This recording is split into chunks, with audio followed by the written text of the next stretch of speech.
اعوذ باللہ من الشیطان الرجیم بسم اللہ الرحمن الرحیم.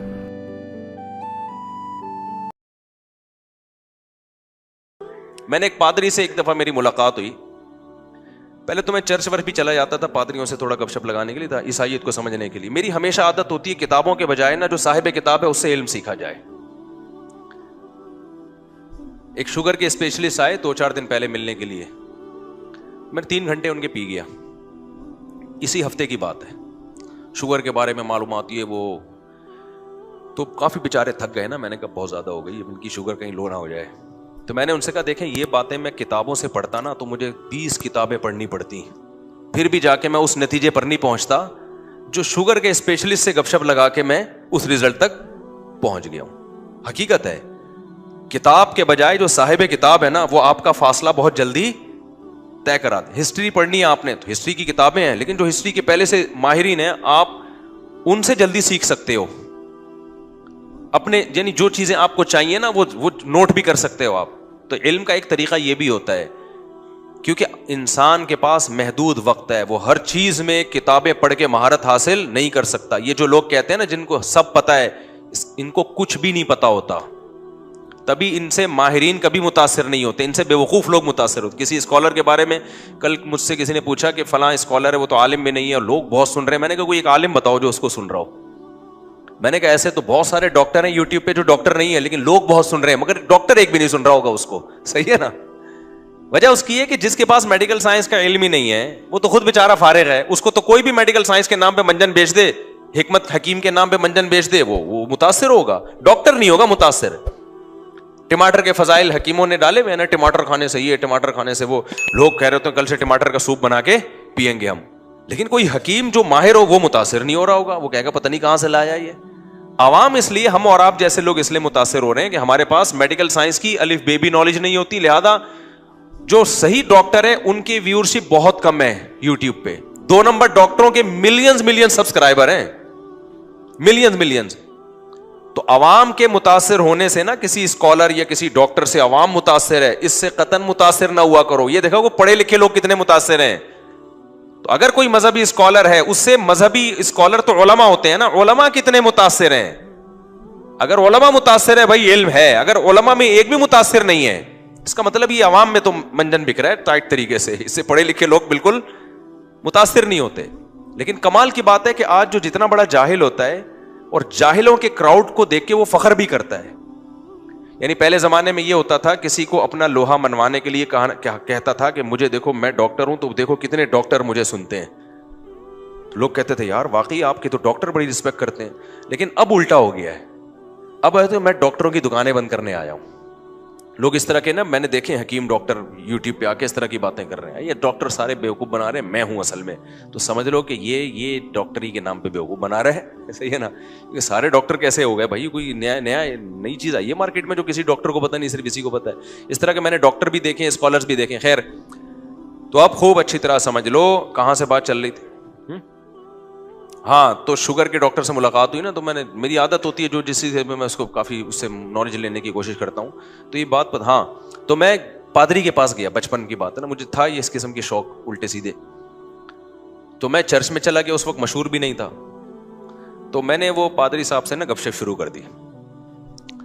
تو پتہ نہیں کیا واقعہ تھا, دماغ سے نکل گیا. میں بتا رہا تھا واقعہ یار, پادری سے میری کیا بات ہوئی تھی مجھے زبان سے نکل گئی. یہ بات کیا چل رہی تھی اس سے مجھے واقعہ یاد آئے گا. لوگ مجھے کہتے ہیں حافظہ خراب ہو گیا, تو آپ لوگ کا کون سا صحیح ہے؟ آپ سے جب پوچھو کہاں بیان چل رہا تھا تو آپ بھی نہیں بتا رہے ہوتے. ہاں اب یہ دیکھو ان کا حافظہ تھی ہے. میں نے اس پادری سے پوچھا عیسائیت کے بارے میں نا کہ عیسیٰ علیہ السلام, وہ اس نے مجھے پوری تقریر سنائی کہ عیسیٰ علیہ السلام اصل میں ہر پیغمبر سے معاذ اللہ گناہ ہوا ہے, تو اس گناہ کے نتیجے میں پیدا ہوئے ہیں. میاں بیوی میں ملاپ ہوتا ہے یہ گناہ ہے, تو گناہ کے نتیجے میں انسان پیدا ہوتے ہیں. تو اللہ نے کہا کہ عیسیٰ ابن مریم ایسا انسان پیدا کروں جو میاں بیوی کے ملاپ کے نتیجے میں نہ ہو. تو اللہ نے اپنی روح کو کلمہ کن, وہ جو باتیں کرتے ہیں جو آج تک ان کی سمجھ میں بھی میرا خیال ہے, میں تو 1 گھنٹہ سر پڑھولتا رہا, مجھے سمجھ میں آیا نہیں کہ کیا کہہ رہے ہیں. کلمہ کن جو تھا وہ اللہ کا کلمہ کن جو تھا نا وہ انسانی شکل میں آیا. ٹھیک ہے ان کا نظریہ ہے وہ جانے.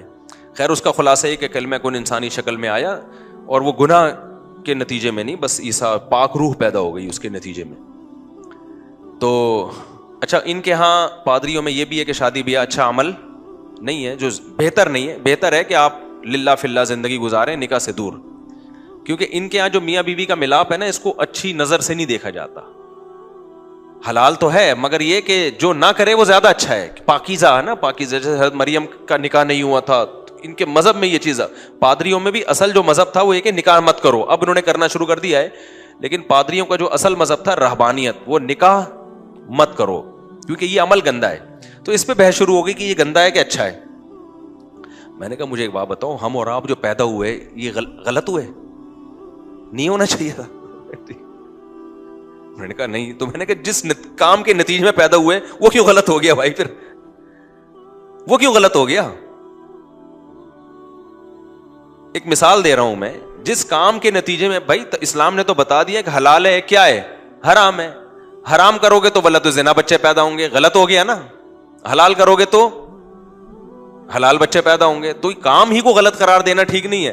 لیکن اتنی بات تو ہے نا کہ اس کام کو اگر آپ ویسے ہی اگر دیکھ لینا اس کے اتنی دلائل سے ہٹا کے, تو انسان اس عمل سے شرماتا ہے, چھپاتا ہے اس عمل کو, لوگوں کے سامنے ظاہر نہیں. جیسے بیت الخلا جانا, لیکن اس قابل ہے کہ پوری دنیا کے سامنے آدمی بیت الخلا جائے. دیکھنے میں تو کتنا گندا عمل ہے نا, واش روم میں بیٹھا ہوا ہے اور پتہ نہیں کیا کیا رپورٹیں پیش کر رہا ہے وہاں جا کے. لیکن اس لحاظ سے گندا ہے کہ بدبو بھی ہے اس میں, چھپاتا بھی ہے لوگوں سے, دیکھتا ہے کنڈی اچھی طرح لگی ہے کہ نہیں لگی. اور پاکستان میں تو تالے ڈال کے بیٹھا کرو, جب زیادہ دیر ہوگی نا دروازہ توڑ کے لوگ گھسیں گے اندر, اور کیمرے بھی ہاتھ میں ہوتے ہیں لوگوں کے. تو اس لحاظ سے تو گندا عمل ہے دیکھنے میں, لیکن اس لحاظ سے بہت اچھا عمل ہے. یہ نہ ہونا تو قبض کی گولیاں کھاتا ہے انسان.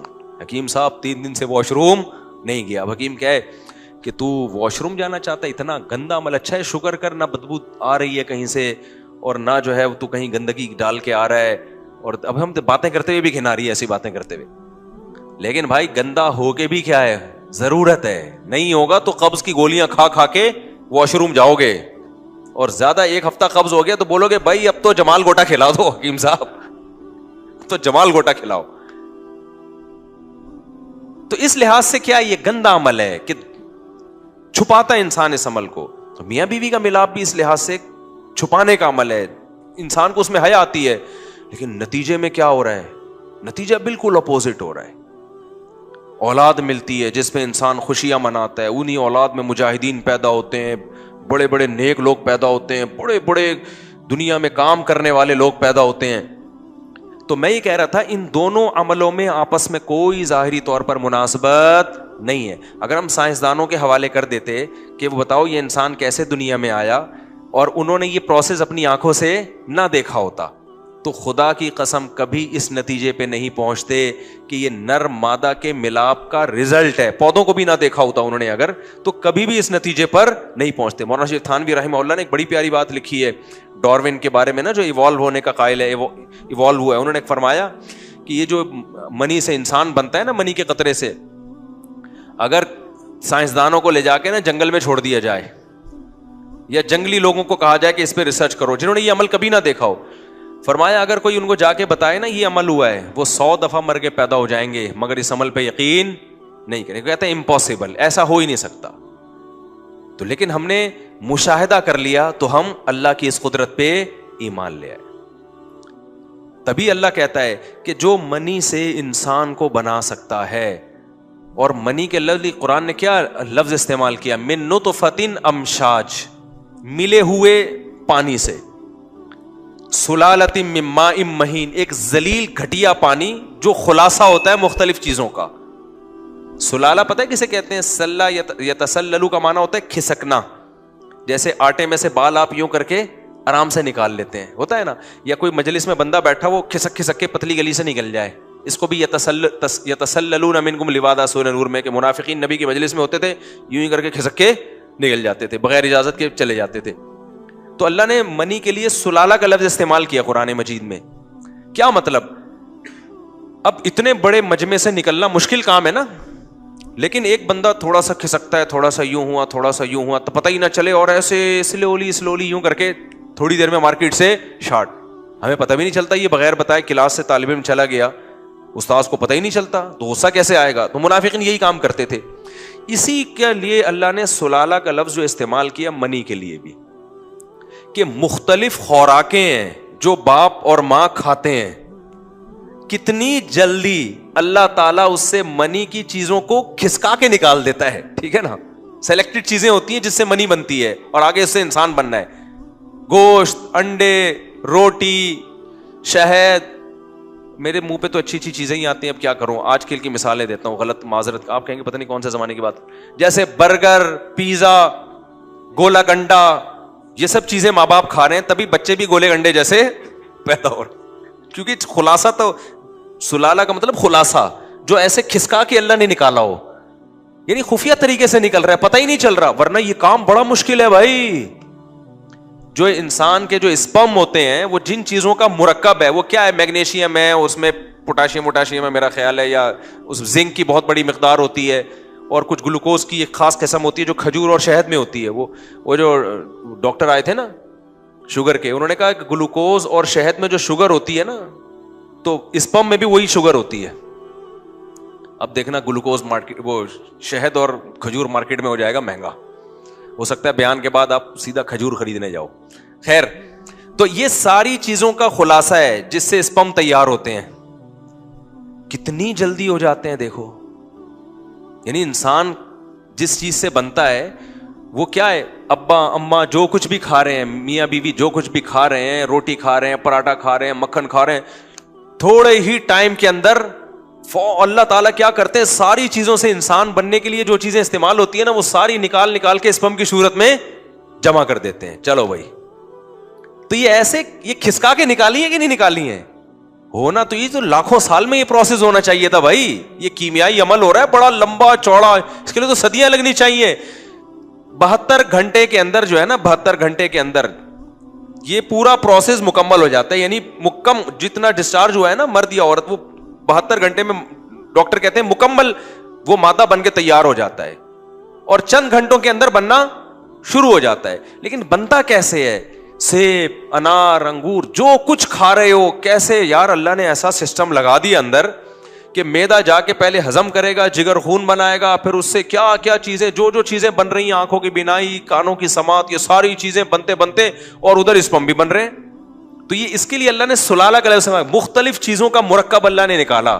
یہ اللہ کی بہت بڑی خدا کی قسم قدرت ہے, یہ آٹومیٹیکلی نہیں ہو سکتی. اس کے لیے کوئی سسٹم بنا کے کسی نے وہ سافٹ ویئر انسان کی باڈی میں انسٹال کیے ہیں. ایسے سافٹ ویئر کروڑوں اربوں سال میں بھی آٹومیٹیکلی خود بخود نہیں بن سکتے. تو یہ تو خدا کے وجود کے دلائل ہیں, یہ ہم نے اپنی آنکھوں سے دیکھ لیے. اب وہی خدا جس نے منی سے انسان کو بنایا, 9 مہینے میں بنا کے باہر نکال دیا اس نے, وہی خدا کہہ رہا ہے کہ اس کائنات کو میں نے عدم سے وجود بخشا ہے, میں نے بنایا ہے.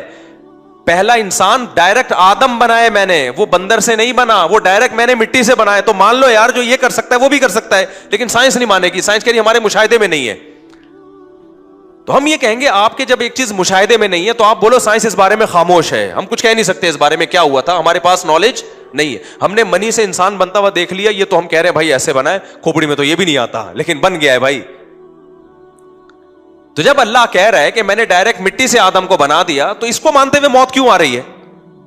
یہ کیوں فرض کر رہے ہو نہیں بھائی سائنس تو مذہب کو نہیں مانتی, تو پھر پھینکو لمبی بیٹھ کے. جب مذہب کو نہیں مان رہے تو تمہارے پاس کائنات کی ابتدا کی کوئی دلیل ہے ہی نہیں, کوئی دلیل نہیں ہے. بگ بینگ تھیوری ہے نا, جو دھماکے سے پوری کائنات پھٹ کے الگ ہوئی ہے, تو میں وہ کچرے کی مثال دے رہا تھا. ایک سائنٹسٹ نے کہا ہے کہ دھماکہ ہوا ہوگا, ہم اس کے منکر نہیں ہیں, لیکن بھائی کیا تھا جس نے عدم سے وجود میں یہ دھماکہ کر کے اتنی خوبصورت منظم کائنات بنا دی؟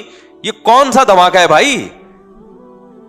اتنی منظم, اس دھماکے میں ایوالو کا بھی سافٹ ویئر انسٹال ہو گئے اور انسان اور وسیم غفار ستار وجود میں آ گئے یار. اس لیے میں بار بار کہہ رہا ہوں کہ لوگ قرآن پہ ایمان نہیں لاتے, کھوپڑی سے ہی سوچ لو بھائی. کھوپڑی کہتی ہے خدا کا انکار ممکن نہیں ہے ہمارے لیے, ناممکن ہے کہ آپ خدا کا انکار کرو. مذہب کو ایک طرف رکھو, عقل سے, عقل کیا کہتی ہے؟ تو وہ سائنسدان کا میں مثال دے رہا تھا نا, اس نے کہا کہ کسی کچرے کے ڈھیر سے نا میٹل اور یہ مختلف چیزیں نکل کے ایک بوئنگ طیارہ بن جائے. اگر کوئی کہے نا یہ آٹومیٹیکلی خود بخود بنا ہے, تو اس کا جتنا بننے کا امکان ہے نا، اس سے زیادہ مشکل امکان اس کائنات کے بننے کا ہے آٹومیٹیکلی. سمجھتے ہو کہ نہیں سمجھتے؟ یعنی ایک بوئنگ طیارہ کھڑا ہوا ہے، آپ کہہ رہے ہو پتہ نہیں اس کا کوئی سائنٹسٹ تو نظر آ نہیں رہا، بنایا کس نے؟ تو اب آپ نے مختلف تھیوریز پیش کرنا شروع کی. یار ایکچولی یوں ہوا تھا، ایک دن دھماکہ ہوا تھا، یہ ہو گیا تھا، تو دھماکہ ہوا تھا، تو ہو سکتا ہے دھماکہ ہوا اور اس کے نتیجے میں بوئنگ طیارہ بن گیا ہو. تو عقل مند کیا کہے گا؟ عقل مند کہے گا بھائی ہمیں نہیں پتا یہ کیسے بنا ہے، لیکن اب اگر ہمیں نہیں پتا تو ہمیں کہہ دینا چاہیے اس بارے میں ہم کیا ہیں، کوئی رائے قائم نہیں کر سکتے. ہر چیز میں ٹانگ اڑانا ضروری نہیں ہے، ہم کوئی رائے قائم نہیں کر سکتے، پتہ نہیں کیا ہوا تھا. اگر ہمیں کسی اور دلیل سے پتہ چل جائے، مثال کے طور پر کوئی پیغمبر آئے اور ان کو اللہ نے اپنا نمائندہ بنا کے بھیجا ہو اور ان کے پاس دلائل سے ہمیں پتہ چل جائے واقعی اللہ کے نمائندے ہیں، اور وہ یہ کہیں کہ یہ بوئنگ طیارہ فلاں سائنسدان نے تیار کیا تھا 20-25 سال کی محنت میں، اس کے ساتھ بہت سارے انجینئر تھے، اور اس طیارے کے بعد واقعی دھماکہ ہوا. طیارے سے پہلے دھماکہ نہیں ہوا تھا کہ کچرے میں دھماکہ ہو کے طیارہ بن گیا ہو، طیارہ بنتے ہی کوئی بم رکھ کے چلا گیا تھا، اس دھماکے میں وہ سارے سائنسدان مر گئے. صحیح ہے نا؟ تو اب ہمیں نہیں پتا چل رہا وہ گئے کہاں. لیکن یہ پیغمبر اگر بتا دیں تو یہ مان لینا آسان ہے، بشرطے کہ اس پیغمبر کے سچے پیغمبر ہونے پر دلائل قائم ہو جائیں. اللہ خود نہیں بتاتا، اللہ نمائندوں کو بھیجتا ہے. تو کائنات کی ابتدا کیسے ہوئی، آدم پہلا انسان دنیا میں کیسے آیا، وہ مختلف انواع تھی جن کے نتیجے میں ایک انسان بن کے ابھر گیا، یہ تھا یا مٹی سے ڈائریکٹ انسان بنا ہے، یہ ہمارے پاس اس کی نہ سائنس اس کے بارے میں کوئی تبصرہ کر سکتی ہے اور نہ ہم عقل لڑا سکتے ہیں، نہ ہسٹری بتا سکتی ہے. ہسٹری تو لکھی بہت بعد میں گئی ہے. تو اس کے بارے میں یوں کہنا چاہیے بھائی سائنس اس بارے میں کیا ہے، خاموش. سائنس نہیں بتا سکتی کہ یہ کیسے ہوا ہے، کیونکہ یہ ایک اتفاق تو ہو ہی نہیں سکتا ایسے. اب ہم خاموش ہیں تو ہم کہیں گے سائنس نہیں بتا سکتی. بھائی جس نے بنایا ہے نا، اس نے لاکھوں پیغمبروں کو بھیجا ہے، ان پیغمبروں میں کچھ بہت ساری چیزیں سیم ہیں. سارے پیغمبر ایک ہی بات کرتے رہے ہیں کہ انسان کی ابتدا کہاں سے ہوئی ہے، آدم سے. کیونکہ آج نا بہت سارے مذہبی اسکالر بھی وہ ڈارون کو پروموٹ کرنا شروع کر دیا ان لوگوں نے، کہہ رہے ہیں اس میں کوئی حرج نہیں ہے کہ اگر قرآن یہ کہتا ہے کہ قرآن میں کہاں لکھا ہے کہ آدم کو مٹی سے، قرآن صاف کہہ رہا ہے خلقہ من تراب، اللہ نے آدم کو کس سے بنایا، مٹی سے بنایا ہے. وخلق منہا زوجہا، اور ان کی بیوی کو آدم سے بنایا ہے. یہ الگ الگ پیدا بولو نہیں ہوئے، بیوی کو آدم سے بنایا اور آدم کو کس سے بنایا، مٹی سے. کچھ لوگ کہتے ہیں مٹی سے بنایا، لیکن قرآن میں یہ تو نہیں کہ فوراً بنا دیا، ہو سکتا ہے کھربوں سال میں مٹی مختلف پروسیس سے ہوتے ہوتے آدم کی شکل اختیار کی ہو. تو اس کا جواب یہ ہے کہ قرآن عیسائیوں سے کہتا ہے کہ ان مثل عیسیٰ عند اللہ کمثل آدم. عیسائی کہتے تھے بغیر باپ کے عیسیٰ کیسے پیدا ہو گئے، یہ تو پاسبل ہی نہیں ہے. اس کا مطلب یہ عیسیٰ انسان نہیں ہے بلکہ کیا ہے، یہ تو اللہ ہے، یہ اللہ کے جسم کا معاذ اللہ حصہ ہیں. وہ جو تھیوریز پہ مختلف قسم کے نظریات پیش کرتے رہتے ہیں. اس کا قرآن نے جواب دیا کہ یہ کون سی مشکل بات ہے بھائی، تم عیسائیوں تم مانتے ہو کہ آدم کو اللہ نے مٹی سے بنایا، تو ان کو بھی اللہ نے بنا دیا. اللہ کہتے ہیں آدم کو تو نہ باپ تھا نہ ماں تھا، نہ ماں تھی. تو جب وہ ڈائریکٹ خلقہ من تراب، اللہ نے ڈائریکٹ مٹی سے آدم کو بنا دیا بغیر باپ اور بغیر ماں کے. یہاں تو صرف باپ نہیں ہے، ماں تو موجود ہے نا. تو آدم کے بارے میں تو تم یہ کہتے نہیں ہو کہ وہ خدا ہے یا خدا کا کلمہ ہے، اور عیسیٰ کو کیا مان رہے ہو تم خدا مان رہے ہو. تو اس لحاظ سے تو آدم زیادہ بڑے خدا ہوئے معاذ اللہ. تو اگر مجھے بتاؤ آدم علیہ السلام اس طرح لاکھوں انسانوں یا جانوروں سے ترقی کرتے کرتے پہلا انسان نمودار ہوتا دنیا میں، تو پھر اللہ یہ مثال دیتے ہیں یا عیسائیوں کو؟ بلکہ اللہ یہ مثال دیتے کہ آدم کے بھی ماں باپ تھے. آدم کے بھی کیا تھے، ماں باپ تھے، جو پورے آدم نہیں تھے لیکن کوئی اور مخلوق جو تھوڑی تھوڑی آدم جیسی تھی، اگلی نسل میں بالکل انسان پیدا ہو گیا. اللہ یہ کہتے نا. نہیں یار یہ سمجھ میں بات. اصل میں آج بہت سارے اسکالر ایسے آ گئے ہیں جو ڈاروین کا نظریہ اسلام پہ تھوپ رہے ہیں، کہتے ہیں قرآن وہی کہتا ہے جو ڈاروین کہتا ہے. میرے بھائی سائنسدانوں کے چکر میں قرآن میں تحریف مت کرو. ڈاروین جھوٹ بول کے گیا ہے، اور میں یہ اس لیے بار بار کہہ رہا ہوں کہ سائنس ہر چیز میں حرف آخر نہیں ہے. سائنس وہاں تک بات کرے گی جو محدود نالج ہے. جہاں نالج نہیں ہے وہاں پھر تھیوریز چلتی ہیں، نظریات چلتے ہیں، وہ صحیح بھی ہو سکتے ہیں غلط بھی ہو سکتے ہیں، فرضی چیزیں چلتی ہیں وہاں پہ.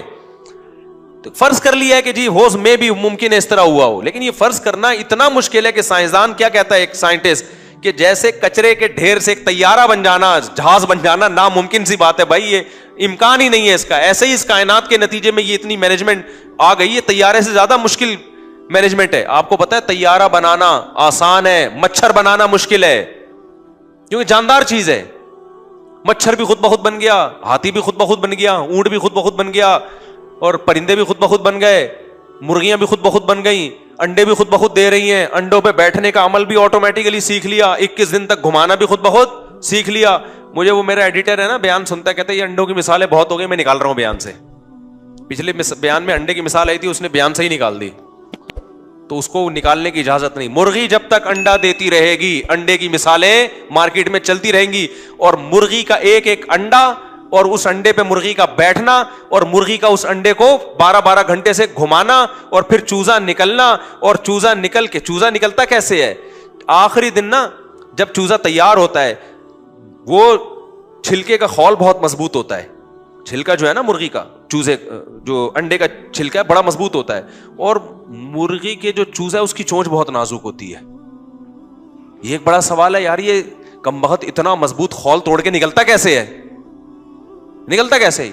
پتا چلا یہ تحقیق سے کہ آخری دن جس دن نکلنا ہوتا ہے نا, اس کی نوک پہ ایک دھار پیدا ہوتی ہے تیز چونچ پہ, اس دھار سے وہ انڈا توڑتا ہے اور وہ دھار اس کی ختم. یار ایسی مینجمنٹ یار, یہ ایوالو ہوا ہے, یہ ارتقا کہ تم خدا کے انکار کرتے ہوئے تمہیں شرم نہیں آتی. ہم سوچتے تھے نا اللہ نے جہنم کی آگ بنائی ہے, ہمیں بڑا حیرانگی ہوتی تھی. اب جب دیکھتے ہیں نا کہ یار خدا کے جو منکر لوگ ہیں وہ جرم کتنا بڑا کر رہے ہیں, تو واقعی ان کے لیے آگ ہی ٹھیک ہے.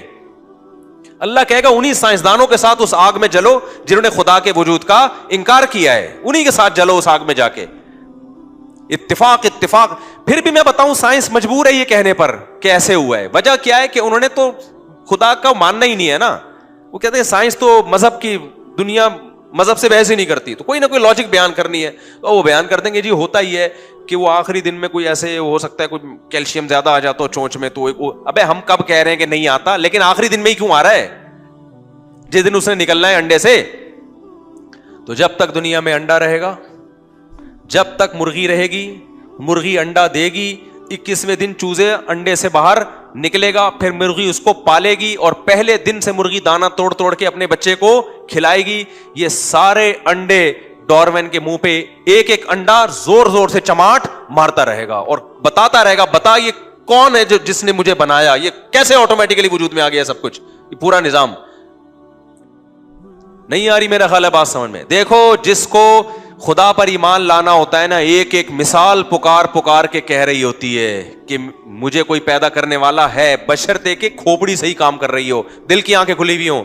اللہ کا شکر ہے میں بچپن سے یہ چیزیں دیکھتا ہوں, میں بار بار, کیونکہ میں نے 8ویں میں پڑھا تھا ڈاروین کا تھیوری, بہت زیادہ میں اس سے وہ بوکھلا گیا تھا کہ یار یہ کیا ہے, مذہب کچھ اور کہہ رہا ہے, سائنس کچھ اور کہہ رہی ہے. اس وقت سے میں نے غور کرنا شروع کیا, ایک ایک چیز کو دیکھتا تھا کہ یہ کیسے ہو گیا, یہ کیسے ہو گیا, یہ کیسے ہو گیا.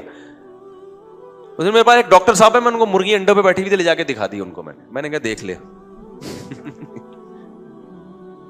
میں نے کہا ڈاکٹر تو صرف یہ بتائے گا کہ انڈے میں کتنے پروٹین ہوتے ہیں, اچھے والے کون سے ہیں, برے والے کون سے ہیں, اور کتنے انڈے کھانے چاہیے. یہ ڈاکٹر کا ٹاپک ہے. مذہب کا ٹاپک یہ, اللہ نے ایک جگہ بھی نہیں کہا کہ انڈے میں اتنے پروٹین ہے, دودھ میں اتنے پروٹین ہے. نہ نہ, اللہ کہتا ہے کہ جس, میں نے کہا جو میرا ٹاپک ہے, میں تو مذہبی اسکالر ہوں نا, میرا ٹاپک ہے ڈاکٹر صاحب یہ جو انڈوں پہ مرغی بیٹھی ہوئی ہے نا, ڈاکٹر سے تو میں نے انڈوں کے بارے میں نالج لے لی تھی جو اس کے پاس علم ہے کہ کتنے انڈے روزانہ کھانے چاہیے. ڈاکٹروں کی مختلف آ رہا ہے, کوئی کہتے 2 انڈے کھاؤ گے, 4 انڈے کھاؤ گے, کہتے ہیں ورزش زیادہ کر دو 6 انڈے بھی کھا لو. وہ مختلف قسم کی رپورٹیں, اب اپنی ذمہ داری پہ آپ نے کھانے ہیں, ٹھیک ہے نا, وہ ڈاکٹر سے پوچھیں. ڈاکٹرس کو ہم نے چھوڑ لیا. اب ہم نے کہا ڈاکٹر صاحب ہماری بھی کچھ فیلڈ ہے, اب کچھ باتیں ہم آپ کو بتائیں گے انڈوں سے, آپ تو صرف انڈے کھانا کتنا ہے, چھلکے کا کیا کرنا ہے, یہی بتاؤ گے نا. قرآن اس حوالے سے انڈے پہ غور کرنے کا حکم نہیں دیتا. قرآن اس کائنات پہ غور کرنے کا حکم کسی اور نقطۂ نظر سے دیتا ہے کہ یہ خود بخود نہیں ہو سکتا. میں نے کہا مجھے ایک بات بتاؤ, یہ مرغی بیٹھی ہوئی ہے اور دوسری مرغی ہمارے دوسرے ڈڑبے میں وہ چوزوں کو پال رہی تھی. میں نے کہا اب میں نے دانا ڈالا, فوراً مرغی نے دانا اٹھا کے نا ایسے اس کو ریزہ ریزہ کر کے نیچے ڈالا تاکہ بچے کھائیں. میں نے کہا تو پہلی دفعہ اس نے بچے پیدا کیے ہیں, اس کی نہ اماں نے سکھایا, باپ تو مرغا وہ لونڈا گھوم رہا ہے وہاں, دیکھو آپ, اس کو تو ان چیزوں سے فرصت ہی نہیں ہے. بچے وہ تو اپنا کام پورا کر کے پتلی گلی سے نکل لیتا ہے, اس کو تو اس سے کوئی غرض ہی نہیں ہے کون پال رہا ہے, کہ اس کو تو انجوائے کر رہا ہے لائف. اس کو نہیں پتا کہ میں ہی چھری کے نیچے آؤں گا. مرغیوں کو چھوڑ دیا جاتا ہے, ذبح کون ہوتا ہے, مرغے ہوتے ہیں. اس کو تو کوئی فکر ہی نہیں ہے. اس کو نہ میں نے سکھایا نہ اس کی اماں نے سکھایا. فوراً ڈاکٹر کہتے کہ اس کی جینز میں یہ چیز شامل ہے. بھائی یہ چیز کس سے آتی ہے؟ اس کے ڈی این اے میں یہ چیزیں شامل ہیں. ابے کس نے شامل کر دی اتنی زبردست چیزیں؟ باپ اور ماں جب تک بچے کو سکھائے نہیں وہ کمبخت کچھ سیکھتے نہیں ہیں. ڈی این اے میں ہوتی ہیں چیزیں تو نہیں کر رہے ہوتے وہ. اب تو جو چیزیں اچھی ڈی این اے میں آ رہی ہیں نا اس پہ بھی عمل نہیں ہو رہا. جو آپ کا میڈیا ہے وہ سارا ڈی این اے کی ایسی کی تیسی کر رہا ہے. وہ سارے ڈی این اے ہو سکتا ہے دیکھنا 5-10 سال میں سب کی ڈی این اے رپورٹیں ہی چینج ہو چکی ہوں. میرے ڈی این اے سے مراد جو ڈی این اے کی روحانی رپورٹ ہے, مادی رپورٹیں تو چینج نہیں ہوتی نا. جو روحانی رپورٹیں وہ کیا ہو جائیں گی؟ چینج ہو جائیں گی. تو یہ ڈی این اے میں ہم کب کہہ رہے ہیں بھائی اس کی جین میں یہ چیز شامل ہے, ہم اس کا کب انکار کر رہے ہیں؟ کس نے شامل کی؟ خود بخود. اتنی خوبصورت یار مینجمنٹ یار. ایک ایک کائنات کی چیز کو دیکھو بھائی. نبی صلی اللہ علیہ وسلم نے فرمایا ان سب باتوں کا جواب اسلام کے پاس ہے, اس کا جواب میڈیکل سائنس کے پاس نہیں ہے. تو یہ میڈیکل سائنس کا ٹاپک ہی نہیں ہے, یہ سائنسدانوں کا ٹاپک, یہ اسلام کا ٹاپک ہے جس کے لیے اللہ نے پیغمبروں کو بھیجا. نبی نے کیا فرمایا؟ انتم اعلم بامور دنیاکم منی. صحیح مسلم کی حدیث. فرمایا دنیا کے معاملات تم ہم سے زیادہ جانتے ہو. تو نبی نے اعتراف کیا بھائی دنیا میں تم ہم سے زیادہ, تمہیں پتہ ہے کس بیماری میں کیا کھانا ہے, یہ سب تم ہم سے زیادہ جانتے ہو. اس لیے آپ نے فرمایا لیکن جب دین کی بات آئے گی تو فاتقوا اللہ ما استطعتم, جب میں دین کے معاملے میں حکم دوں تو تم اس حکم کو بجا لاؤ. تو اس لیے میں ان طلبہ سے کہتا ہوں اور آج کی نئی جنریشن سے کہتا ہوں کہ ہر چیز میں آئنسٹائن کو دخل مت دو, ہر چیز میں اس کو مت گھسیڑو. تم اس سے بھی اللہ سوال کرے گا کہ تو نے جو نعمتیں میں نے تجھے دی ہیں, تو نے ان نعمتوں میں مجھے کتنا یاد کیا, مجھے میرے وجود پر ایمان. اگر وہ اس سوال کے جواب میں پورا اتر گیا اللہ اس کو کامیاب کرے گا, نہیں اترا اللہ کہے گا مجھے اس سے غرض نہیں ہے کہ تو نے کیا کیا لوگوں کے لیے, پہلے میں ہوں, سب سے پہلے میں. کو یاد ہے مشرف کے دور میں نعرہ لگاتا سب سے پہلے پاکستان. ہر ملک یہ نعرہ لگاتا ہے نا, ملکوں کی پالیسی ہوتی ہے بھائی ہمارے لیے کیا کر رہے ہو, تو کیا اللہ کی پالیسی نہیں ہوگی؟ حالانکہ ملک بعض دفعہ اس میں ظلم بھی کر رہے ہوتے ہیں کہ سب سے پہلے ہم, کیا مطلب دوسرے کا بیڑا غرق کر دو. لیکن اللہ یہ نعرہ لگانے میں کہ سب سے پہلے میں, یہ نعرہ لگانے میں اللہ حق پر ہے, کیونکہ اللہ کہتا ہے پیدا میں نے کیا, کائنات کو بنایا میں نے, آسمان سے بارشیں میں برسا رہا ہوں, سارا نظام میرا چلایا ہوا ہے, اور تم مجھے کا انکار کر دو بھائی. اس لیے میرے بھائی ہماری نظر میں, اللہ کی نظر میں, اسلام کی نظر میں سب سے زیادہ ویلیو اس سوال کی ہے کہ آپ خدا پر ایمان رکھتے ہو یا نہیں رکھتے, آپ اللہ کی مان کے چلتے ہو یا نہیں چلتے. اس کے علاوہ باقی چیزیں دوسرے درجے میں ہیں, سمجھتے ہو کہ نہیں سمجھتے ہو. تو جب مرغیوں کو دیکھا کرو نا انڈے میں بیٹھے ہوئے, اور وہ جو میرے بیان ایڈٹ کرتا ہے اس کو بھی انڈے والی مثال نکالنے کی اجازت نہیں ہے. مرغی جب تک انڈا دیتی رہے گی انڈے کی مثالیں مارکیٹ میں آتی رہیں گی, کیونکہ کل ایک اور مرغی میں نے انڈوں پہ بٹھائی ہے, ایک اور مرغی بٹھا دی ہے میں نے انڈوں پہ. ہمارے پاس 4-5 مرغیاں لی تھی, اس سے ماشاءاللہ ایسی برکت ہوتی چلی آ رہی ہے, ایسی برکت ہو رہی ہے. وہ پھر ہم اچھا میں نے رکھی ہوئی دیسی مرغیاں 7-8 انڈے دے کے وہ انڈوں پہ بیٹھ جاتی ہیں. اب انسان کو انڈے روزانہ زیادہ چاہیے, تو بجائے اس کے کہ دیسی مرغیاں پالے زیادہ پال لے, لیکن وہ کیا کر رہا ہے, جو مرغی جس کو قدرت نے 8 انڈے دینے کے بعد کہا تھا انڈوں پہ بیٹھنا, پھر چوزے نکلیں گے, محبت سے ان چوزوں کو پالنا, وہ چوزے ماں کی ممتا اور اس کی چھاؤں میں غیرت کے ساتھ بڑے ہوتے ہیں, پھر وہ ایک عمر کو جوانی کو پہنچتے ہیں, پھر جناب وہ پھر وہی عمل دہراتے ہیں, 8 انڈے دیے اور یہ وغیرہ وغیرہ. تو اب انسان چونکہ ہوس کا ہے اس کو چاہیے روزانہ انڈے, اس نے مرغیوں کی کراس بریڈنگ کر کے مرغیوں کی نسلوں کا بیڑا غرق کر دیا. جیسے انسان کا نسل کا بیڑا غرق ہو گیا نا, تو ایسے مرغیوں کا بھی کیا کر دیا. اب گن پوائنٹ پہ روزانہ مرغی کیا کر رہی ہے, انڈے دے رہی ہے. ایسی ایسی مرغیاں آ رہی ہیں سال میں 365 دن ہے, 360 دن انڈا دے گی. بھینس اتنا کھا نہیں رہی جتنا دودھ نکال رہی ہے. تو یقیناً یہ چیزیں فائدے کی ہیں, میں ان سے منع نہیں کر رہا, لیکن ایک بات ذہن میں رکھو, نیچر سے بغاوت کا کبھی بھی رزلٹ اچھا نہیں نکلا. ہو سکتا ہے جو مرغی سال میں 300 انڈے دے رہی ہو وہ کوالٹی میں ایسا نہ ہو جیسا وہ مرغی جو 6 مہینے میں صرف 20 انڈے دیتی ہے. ہو سکتا ہے سائنسی تحقیق کل ثابت ہو جائے کہ بھائی اس انڈے میں اور اس انڈے میں کیا ہے, بڑا فرق ہے. اس لیے جتنا ممکن ہے نا اپنے آپ کو آرگینک چیزوں پہ رکھو. جو ٹینشن لے لیا کرو مرغی اور بکری پالنے کی, اس میں